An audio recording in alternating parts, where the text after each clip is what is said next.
Salutations, spooks, spirits, and specters, and welcome back to Planetarian, the Reverie of a Little Planet.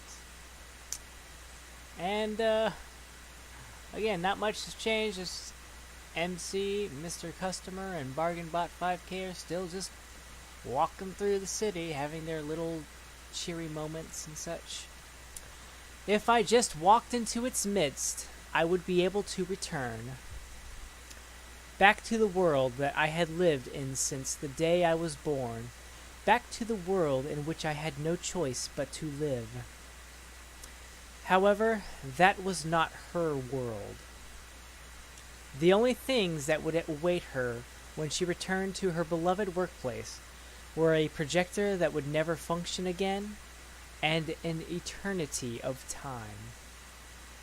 To take this reality broken and corrupted by the unending rain, and to change it into the meager dreams of which she spoke. Was there not any way to make it happen? お客様、お聞きしてよろしいですか? She finally opened her mouth again. なんだ? お客様は神様にお願いをしたことはありますか? いや、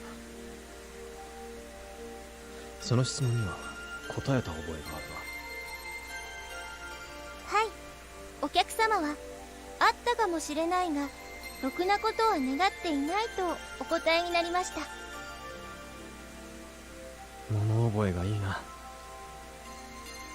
She's a robot. はい、私はロボットですから覚えておくのは得意なんです。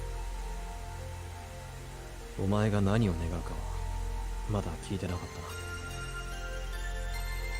はい、その通りです。何を願う? I asked. She stood in the midst of the furious rain. She looked back at me and then spoke slowly. 天国を二つに分けないでください。私はロボットの神様にそうお願いしたいです。天国の門が人間とロボットに分かれていたら、私はとても困ってしまいます。私は天国に行っても人間の皆様のお役に立ちたいです。これからもずっと皆様のおそばで働きたいです。She stared at me like a child desperately looking for confirmation. そうか。はい、そうなんです。She smiled bashfully. For her, these words were probably just an extension of her idle talk. But I was starting to think of other things altogether. When we departed from the planetarium, she had said that if I continue in the current pattern of usage, then my battery will last for 4 more days. She had probably not thought that the way would be so long and harsh. No, it was doubtful that she thought that even now. In other words, her batteries would be running out quite soon. If her battery were to cut out by the time that we reached the Land Rover, then I would be able to bring her out of this city without having to worry about how she felt about it. お客様? お客様?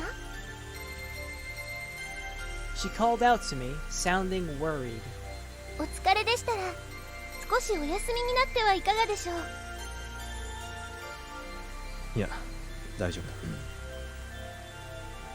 お車まではまだ遠いのでしょうか。いや、もうそろそろだ。それは良かったです。She again smiled sweetly. I gazed uneasily into the rain, feeling as if she had seen all the way through me. I thought about taking another swig from the whiskey bottle, but I eventually decided against it. I had already been drunk well past my limit, even before I had encountered that bottle of whiskey. The face of that old junker partner of mine suddenly came to mind. 相手にするな。あれはこの世界のものじゃない。I had not heeded that advice, and it may well have been that the time for me to pay the price for not listening was nigh. What was I to do with her? What exactly was I planning on doing with her? Unable to find an answer to these questions, I simply walked into the midst of the rain.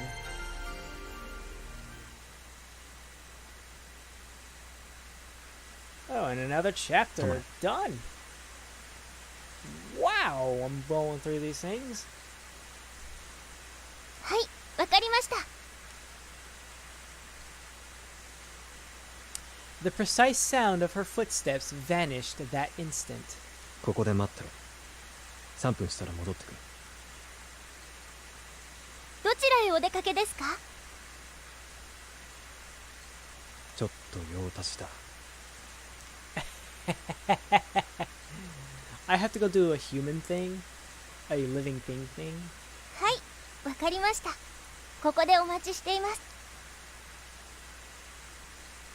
She simply smiled back warmly at me as if my excuse were perfectly logical. 静かにしてろよ。I reminded her once again as I checked the safety of my grenade launcher. And also, don't just start advertising the Planetarian while I'm gone. Maintaining as low a profile as I could, I made my way under the shadow of rubble. Just as I had thought, this alley connected back up to the main street that stretched past the front of the train station I had seen on my way in. The totally abandoned road continued straight for about 300 meters, and then abruptly ended in a barricade.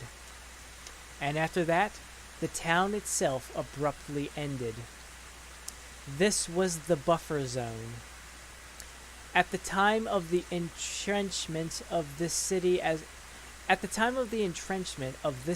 a fortress, the slums that had originally been here had all been demolished to give the machine tools space to work. This also served to make the detection of intruders easy. To that end, the few buildings that were left standing were appropriated as watchtowers. The flat earth, as boggy as a swamp, was expressionlessly reflecting the lead-colored sky. A wind was blowing through its midst. And beyond that, there rose an enormous reinforced concrete wall out of the mist. The only way out was through the rift in the quarantine wall caused by the kamikaze strike of an autonomous assault mech. It was through here that I had entered the town. The alcohol I had imbibed suddenly made its presence felt.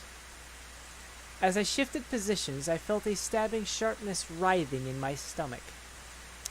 I took my binoculars out of my backpack and twirled the focus ring.